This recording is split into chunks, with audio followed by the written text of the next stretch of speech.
Doutor Júlio Pereira, neurocirurgião, assunto sério também para a gente esclarecer dúvidas, viu? Aí ele vai falar sobre hidrocefalia e Alzheimer. Quais são as diferenças? Você sabe qual a diferença? A gente vai esclarecer aqui no programa. Se tem alguma dúvida, está passando por algum problema sobre Alzheimer, quer entender, pode enviar a pergunta para a Mari, que ela faz a pergunta sua quando ele estiver comigo. Voltamos, Brasil. E agora uma pauta de um assunto muito interessante, gente, para você que está em casa. Acho bom a gente sempre aprender, né, esclarecer dúvidas, quando nós temos profissionais tão competentes, como eu estou recebendo hoje, o doutor Júlio Pereira, que é neurocirurgião, tá?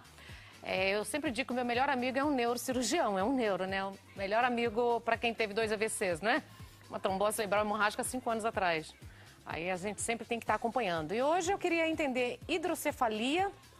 O que seria a hidrocefalia, para a gente começar a entender? O que seria a hidrocefalia? Seria um acúmulo de líquido da cabeça. Então, a hidrocefalia ela tem várias causas, né? Quando a gente fala hidrocefalia, a gente lembra logo na criança, né?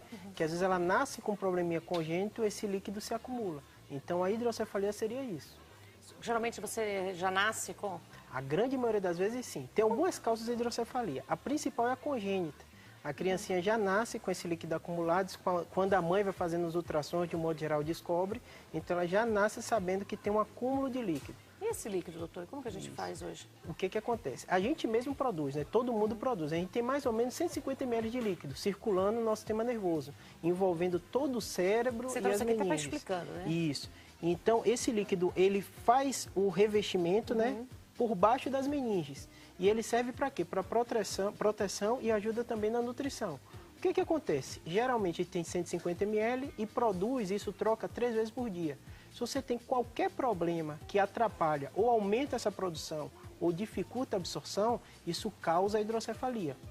E como que faz depois, uma vez que você está com esse problema? Isso. É um tratamento como? Com certeza. Se você tem uma hidrocefalia, por exemplo, a gente deu o exemplo das crianças, né? Se acumula esse líquido, o médico tem que usar uma estratégia para tirar esse líquido que está acumulado. O organismo só não está ajudando. Que não absorve. Não absorve. Então, o que a gente faz? A gente tem algumas técnicas. Uma das mais utilizadas é essa que eu trouxe até um modelinho para vocês entenderem, que é a DVP. É uma válvula que a gente usa que vai comunicar nessa região do cérebro onde o líquido está acumulado, ligando para o peritônio. Como é que a gente faz isso? Com essa válvulazinha de silicone, você pode pegar um silicone. Tá. Isso fica na parte craniana e isso aqui é a válvula mesmo, propriamente dita, que é essa região. E isso aqui que vai comunicar lá dentro com o peritônio. Como o médico faz isso? Ele coloca a válvula, ela vai passando pelo subcutâneo até comunicar com essa região peritoneal. E aí tira, elimina esse líquido. Isso, esse líquido. Uma vez que você tem esse problema que já tendo resolvido, ele volta a ocorrer ou não? Na maioria das vezes, o médico faz justamente esse bypass, esse desvio do líquido que está acumulado, e o próprio organismo vai absorvendo na região peritoneal. Óbvio que qualquer procedimento, né, qualquer problema tem seus riscos, né? Essa válvula pode ter algumas alterações que o médico precisa revisar, mas na grande maioria das vezes, uma vez colocada, o problema da hidrocefalia está resolvido. Esse é o objetivo. E mesmo esse tratamento é feito em crianças também? Na maioria das vezes, quando você descobre a hidrocefalia, a principal causa é congênita. Como o córtex da gente e o líquido ele é todo conectado, se você tiver alguma obstrução, esse líquido se acumula e você trata para desviar. Existem outras causas. Por exemplo, a meningite é uma das causas. Se você tem uma meningite, altera essa absorção do líquido, isso dá também um acúmulo do líquido. Gente, eu vou ter uma dica para você que está em casa. É uma dica de mãe, viu? Uma dica de mulher, tá? Saiu uma nova vacina que este final de semana, agora passado, levei minhas filhas para tomar. Tem uma vacina nova para meningite, tá? Combatendo 4 tipos, né, da meningite. E surgiu uma nova meningite chamada meningite B. Né, doutor? Então tem uma nova vacina no mercado. Então é uma dica para as mães aí, né? Pra gente que todo cuidado é pouco. Eu acho que a melhor dica para todas nós de amor aos filhos é vacina, gente. Eu sou aquela que faz campanha para vacina o tempo todo. Minha filha fala, mãe, eu não acredito. Eu sou aquela mãe que liga pro médico perguntar: surgiu alguma nova vacina? Tem alguma nova vacina? Então eu acho muito importante, né, doutor? O mais importante é isso que você falou, né? Você falou do seu médico de referência. Você tem um médico de referência tem que saber. Que te conhece e filtra as informações, né? Que a gente é bombardeado o tempo todo com informação de saúde, né? A gente saber dessas informações, dessas novas tecnologias, o que pode realmente me ajudar, né? No meu caso. Está sempre aliado. Queridos, peço desculpa, só um minutinho. Doutor, eu quero entender se tem alguma coisa a ver também com Alzheimer. Isso. Essa é uma pergunta importante. A gente sabe que a população tem envelhecido, isso é no mundo todo, né? E um dos grandes problemas que a gente tem são os quadros demenciais. Quem não conhece um parente, ou um avô, ou um tio-avô que teve essa doença, é uma doença que compromete toda a família, né? Não só o paciente, mas toda a família. E hoje tem uma nova entidade, uma entidade que já tem alguns anos que a gente conhece, cada vez mais a gente está identificando mais, que é a hidrocefalia de pressão normal, ou hidrocefalia crônica do adulto. Que é o quê? O raciocínio, a doença é muito parecido. É uma alteração, muitas vezes, da marcha, uma alteração em continência urinária, uma alteração da memória. Está quase igual. Muito parecido, né? O que diferencia? Quando o médico faz o exame, principalmente o exame de imagem, ele encontra esse líquido que a gente falou no início do programa, acumulado e aumentado o ventrículo. Então, dos quadros de demência, o mais comum disparadamente é a doença de Alzheimer, existe outro quadro de demência que a gente chama demência vascular, que se destaca também, mas existe essa doença que em 5% dos pacientes com demência pode ter essa doença e que é um quadro demencial que ele pode ser revertido. A maioria dos quadros demenciais você consegue controlar, mas não consegue reverter a doença. Nesse caso da hidrocefalia de pressão normal, você pode fazer um tratamento que pode melhorar. Óbvio que cada caso é um caso, é difícil a gente falar de maneira geral. Quanto antes descobrir, melhor é, né, doutor? Com certeza. Hidrocefalia... de pressão normal. De pressão normal. Que seria parecido com Alzheimer, mas é uma enfermidade que, graças a Deus, tem como... Tem um tratamento cirúrgico, né? Que é justamente rápido. Fazer esse bypass, né? Colocar a válvula. O mais importante é informar, né? Informação, as pessoas saberem que existe, conversar com seus médicos, principalmente com o neurologista, né? E o geriatra que acompanha esses casos. Eu é ginecologista e neuro. Não viu, senhor? Robertinho Carneiro, beijo, meu médico. Hoje... O povo que mais no neuro, né? Tem que ver se tá tudo direitinho, né? O ideal é ela ter um médico de referência, né? Hoje a gente sabe, no Brasil a gente não tem muito costume, mas o médico da família é importantíssimo, né? Perdeu-se esse costume, né? Mas tá voltando. O médico que se conhece, conhece tão poucos médicos também, assim, até mesmo fica difícil aqui em São Paulo a gente saber um clínico geral que atende para ser esse médico da família. Hoje cada um entra em áreas diferentes, a gente não consegue muito ter esse médico que a gente queria. Querido, vou liberar o telefone para quem está em casa fazer perguntas. E Mari, tem perguntas?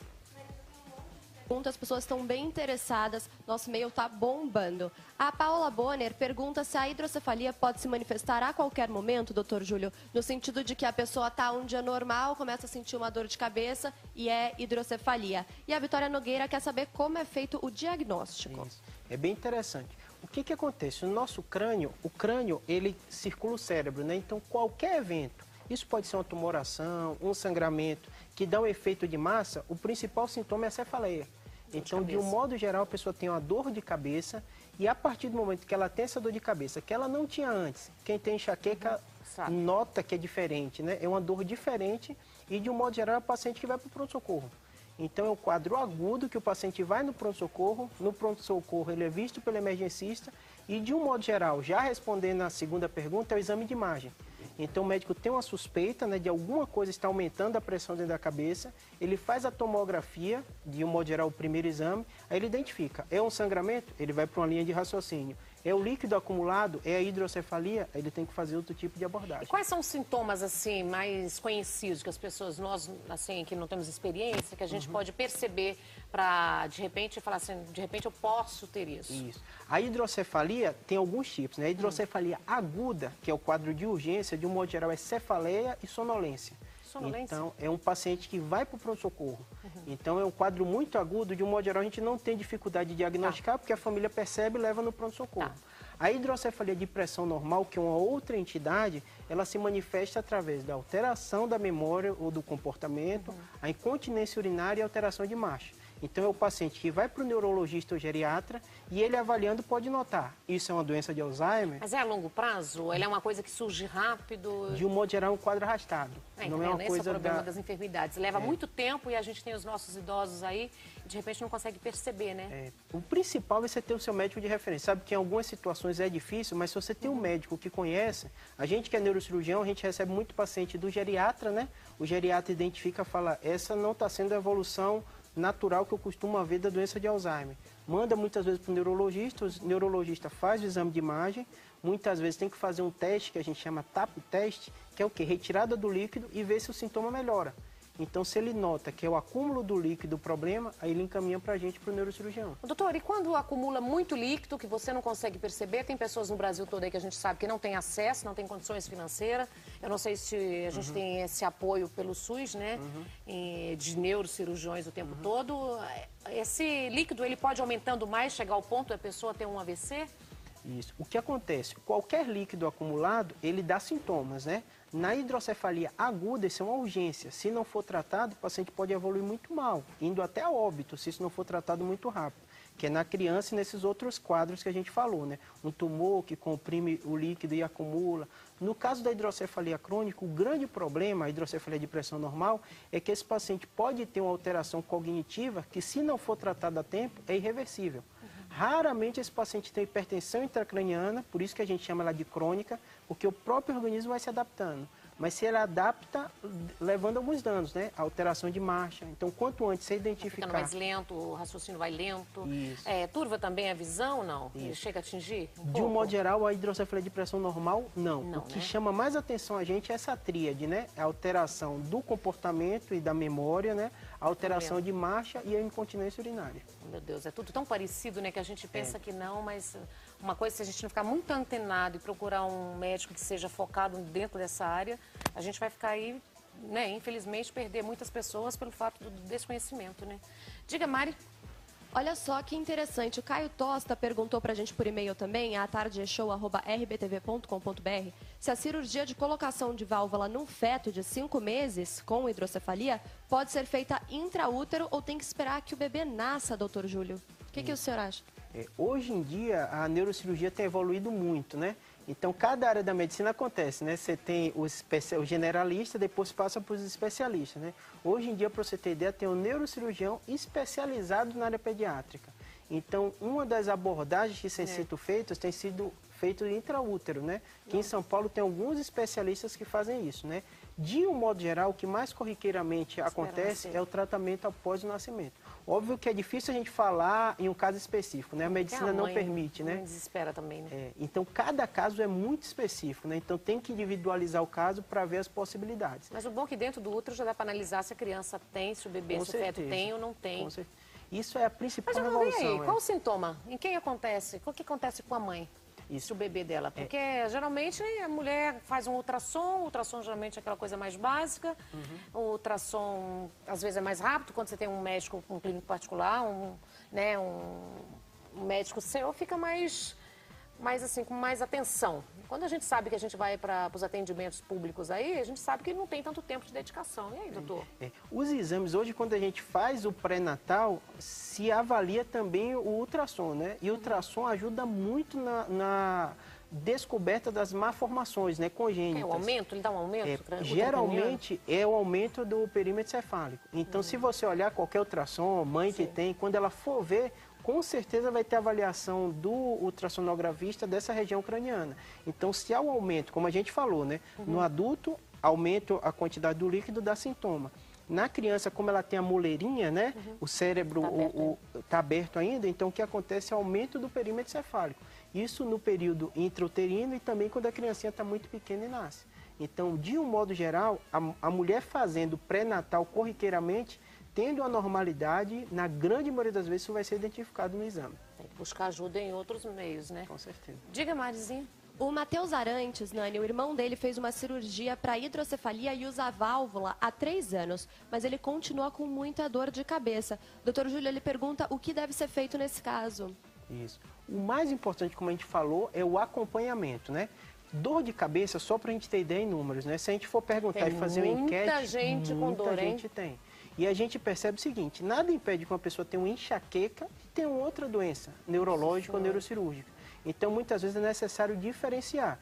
Então, um paciente que fez o tratamento, ele está com a válvula funcionando, o médico avalia isso todas as vezes. Se ele está com a dor, ele tem que procurar o médico de referência dele para ele avaliar o que está levando aquela dor. O que está acontecendo. Né? Nada impede que ele tenha uma dor de outra causa, mas o principal é não se automedicar, né? Ele procurar o médico dele de referência. Fazer os exames novamente. Fazer os exames. mais atuais para verificar, né? Porque sem dúvida, como a gente mostrou, isso é a válvula, né? É algo mecânico, né? Então essa válvula, hoje em dia a gente já tem... rejeição? Caso de rejeição, não? O que acontece muitas vezes quando você tem intercorrências é a infecção. A gente sabe que qualquer procedimento cirúrgico que envolve corte de pele, a gente tem nossas bactérias, né? Mas isso são porcentagens muito pequenas. A maioria dos pacientes vivem a vida toda com isso sem ter nenhum tipo de intercorrência. Doutor, adorei o senhor aqui, até porque eu respeito muito, muito, muito, né? Se eu estou aqui hoje é graças ao neuro, com um cirurgião que fez uma cirurgia de emergência de 17 horas aí abrindo a minha cabeça. Sou uma mulher literalmente cabeça aberta, viu, gente? Isso é bacana, isso é moderno, viu, Mari? Eu queria muito te agradecer. Você pode deixar algum e-mail, algum site para as pessoas que estão em casa? Isso. Hoje em dia o Google ajuda muita gente, né? Adoro. Se a pessoa colocar Até Júlio vocês Pereira, médicos têm que colocar, né, Júlio? Se colocar Júlio Pereira, neurocirurgião, encontra os links, tudo direitinho. Então tem que ser doutor Júlio Pereira, tá? Tem um site. Neurocirurgião. Neurocirurgião. Obrigada, tá bom? doutor. Tá bom, um abraço. Viu? Obrigada, Obrigado viu? Muito bom esclarecer.